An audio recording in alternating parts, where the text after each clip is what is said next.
Hello everyone, welcome to Vinu's kitchen.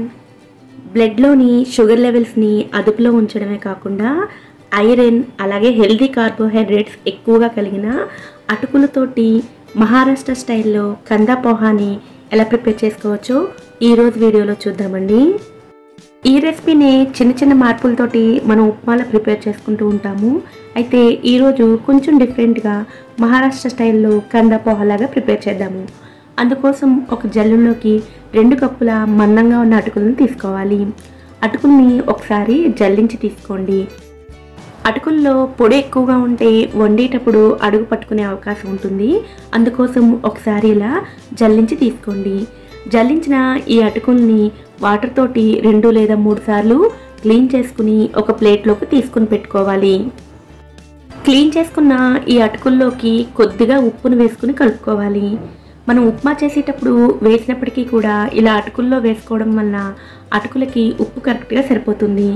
ఇలా ready చేసుకున్న అటుకుల్ని పక్కన పెట్టుకుని స్టవ్ మీద కడాయిలో 2 టేబుల్ స్పూన్ల ఆయిల్ని వేసుకోవాలి.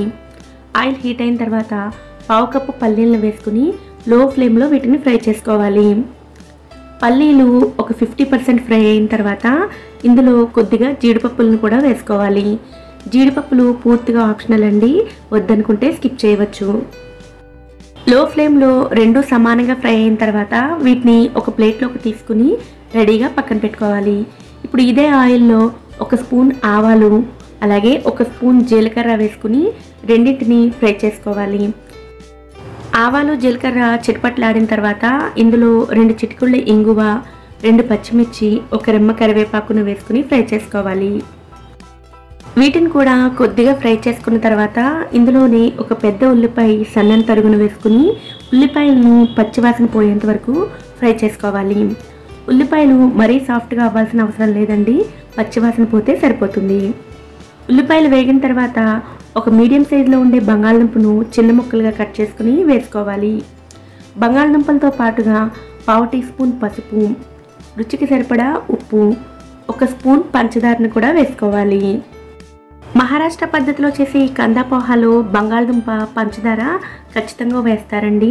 మీకు ఇష్టం లేకపోతే మన తెలుగువారి పద్ధతిలో చేసుకోవాలనుకుంటే బంగాళదుంప, పంచదార వేసుకోకుండా కూడా చేసుకోవచ్చు.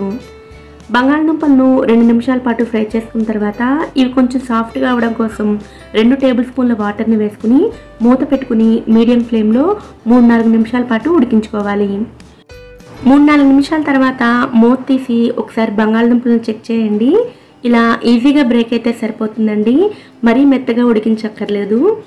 ఇలా వేయించుకుని బంగాళదుంపల్లోకి ముందుగా కడిగి పెట్టుకున్న అటుకులను వేసుకోవాలి. అటుకులను ఇందులో వేసుకునే టైంకి అటుకుల్లో తడి లేకుండా పొడి పొడిగా ఉండాలండి, అప్పుడే కందా పోహా డ్రైగా వస్తుంది. అలాగే మరీ డ్రైగా అనిపించకుండా ఉండడం కోసం అటుకులను వేసుకున్న తర్వాత అంతా ఒకసారి బాగా కలుపుకుని అంచుల నుంచి ఒక 2 టేబుల్ స్పూన్ల వాటర్ని వేసుకుని మూత పెట్టుకుని మీడియం ఫ్లేమ్లో 4 లేదా 5 నిమిషాల పాటు ఉడికించుకోవాలి. ఇలా చివర్లో వాటర్ వేసుకుని మూత పెట్టుకుని ఉడికించుకోవడం వల్ల చూడ్డానికి పోహా డ్రైగా అనిపించినా కూడా తినేటప్పుడు ఎటువంటి ఇబ్బంది లేకుండా మాయిశ్చర్డ్గా ఉంటుంది. లో టు మీడియం ఫ్లేమ్లో మూత పెట్టుకుని 4-5 నిమిషాల పాటు ఉడికించుకున్న తర్వాత మూత తీసి అంతా ఒకసారి కలుపుకుని స్టవ్ ఆఫ్ చేసుకోవాలి. ఇలా స్టవ్ ఆఫ్ చేసుకున్న తర్వాత ఇందులో ముందుగా వేయించుకున్న పల్లీలు, జీడిపప్పు, సన్నగా తరిగిన కొత్తిమీర, అరచెక్క, నిమ్మరసాన్ని కూడా వేసుకుని మొత్తం అంతా ఒకసారి బాగా కలుపుకుంటే కందా పోహా రెడీ అయిపోయినట్లే. వైట్ రైస్ని చాలా ఎక్కువ సార్లు ప్రాసెస్ చేసి పాలిష్ చేస్తారండి, కానీ అటుకుల్ని ఎక్కువ సార్లు ప్రాసెస్ చేయడం అనేది కుదరదు. అందువల్లనే ఇవి చాలా తేలిగ్గా వండుకోవచ్చు, అలాగే డైజెషన్ కూడా చాలా ఈజీగా ఉంటుంది. ఎప్పుడైనా హెల్తీగా అలాగే టేస్టీగా కూడా టిఫిన్ ప్రిపేర్ చేయాలంటే ఈ కందా పోహాని తప్పకుండా ట్రై చేయండి. ఈ వీడియో కనుక మీకు నచ్చినట్లయితే వీడియోని లైక్ చేసి ఇలాంటి మరిన్ని రెసిపీస్ కోసం ఛానల్ని సబ్స్క్రైబ్ చేసుకోండి. పక్కనే ఉండే బెల్ ఐకాన్ కూడా యాక్టివేట్ చేసుకోండి. Thanks for watching.